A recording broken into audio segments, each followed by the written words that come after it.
Pozdrav iz studija Kontakt Plus radija, ja sam Nemanja Jakšić, a u narednim minutima biće reči o problemima društva na severu Kosova, položaju Srba, nastavku dijaloga Beograda i Prištine, zajednici srpskih opština. O svemu tome razgovarat ću sa mojim današnjim gostom, a to je Nedžmedin Spahiju, profesor na Univerzitetu u Prištini. Dobar dan i hvala vam što ste pristali na razgovor. Zanima me šta mislite generalno o dijalogu Beograda i Prištine koji se uz posredovanje Evropske unije odvija u Briselu. Dogovori su već okončani, samo treba da se izvrše ono što je već dogovoreno. Ovaj nemački-francuski plan, odnosno evropski plan, je prihvaćen, mada nije potpisan, ali prihvaćen i od predsjednika Vučića i premijera Kurtija. Jedino što je bilo tu nejasno u tom planu koji je značio Trumpa, veća autonomija Srba na Kosovu za priznanje od strane Srbije, a sada nakon predloga posrednika javnost još ne zna koji će biti taj, jer se ne zna koji je draft statut, ali on je dogovoren od strane predsjednika Vučića i premijera Kurtija i sada je samo da se to izvrši. Oni će formalno biti deo kosovske države kad se radi o, recimo, pasošima ili kad se radi o uniformi policije, ali sve ostalo će biti skoro jedna država u državi. Tako da to što su se, recimo, Srbi plašili do sada da budu pod vlašću Albanaca, toga više neće biti. Moje drugo pitanje je kakva su vaše očekivanja kada je reč o nastavku dijaloga dveju strana? Očekujem da se dogovore kako će da se izvrše stvari. Moj predlog je bio odavno da formiranje zajednice opštine sa srpskom većinom i otvaranje stalne diplomatske misije Kosova u Beogradu i Srbiju u Prištinu treba da bude u istom danu. Tako da jedino na takav način možemo očekivati da nijedna strana neće prevariti drugu stranu. Mi smo sada bližu mira i spokoja i nadam se da će ovaj razum prevladati i to što je dogovoreno i da se ispuni. Šta mislite, u kom smeru će proces dijaloga ići? Znači, mislite da će i Beograd i Priština ispuniti svoje obaveze u narednom periodu? Ako postoji spremnost, može da u toku nedelju dana da se završi. Jedino što je posao je da se nađe objekat pod Kirijom u Beogradu, gde će biti stalna diplomatska misija Kosova i objekat pod Kirijom u Prištinu gde će biti stalna diplomatska misija Srbije. Tako da i odluka vlade da se formira ZCO možda bude za jedan dan. Skupi se vlada i donese odluku i to je to. Onda sve je u rukama predsjednika opština sa srpskom većinom, kada će se oni organizirati i kada će napraviti skup. Statut je već gotov, tako da nema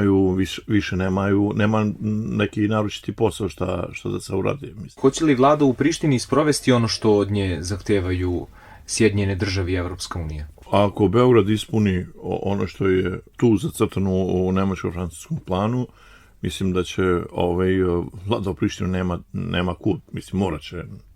Sproveđenje plana više zavisi od Beograda nego od Prištine, jer ipak Srbija je u položaju da rezistira, da ne obavi ovaj deo dogovora, nego što je to u stanju da uradi Priština. Mislim, Priština neće uraditi sve dok Beograd ne uradi svoj korak, a inače ovaj će morati.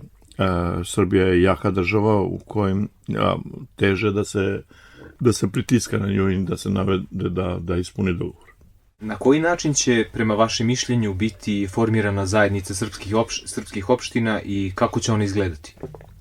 Još ne znam, još nije objavljen taj draft statut, ali ono što se može pretpostavljati, što je sasvim logično, jeste da to sedište bude u Severnoj Kosovskoj Mitrovici, drugo da će tu biti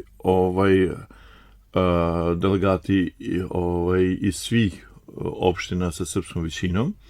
Oni će sačiniti skupštini, izabrati predsjednika, potpredsjednika zajednica i imaće zastavu i grb, s tim što će on morati da se postavlja jedino uz kosovsku zastavu, pošto ovo je sad institucija nova koja se rađa.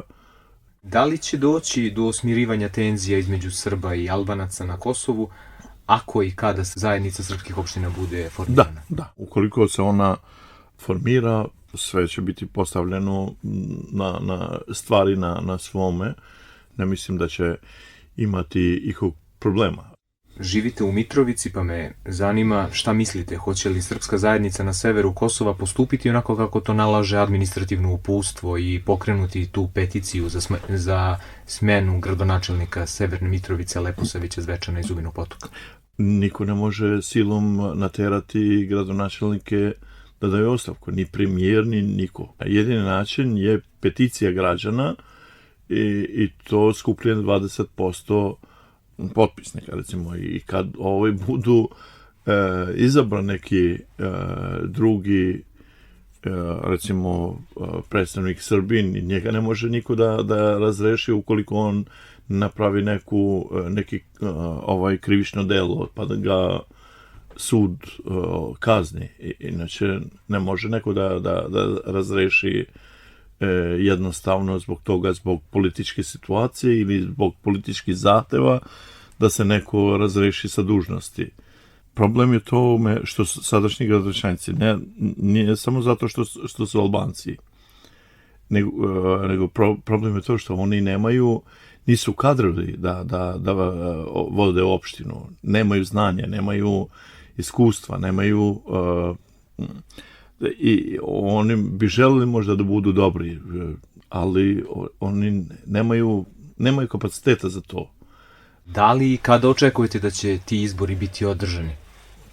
Nakon što se skupe potpisi, mora da se raspiše novi izbori, tako da to, ne znam, 30 do 45 dana i tako dalje. Mislim da je to taj period. Tako da ja očekujem da će se to uskoro desiti. Hvala vam što ste se odazvali mom pozivu da pričamo malo o temama koje interesuju ovdašnju javnost.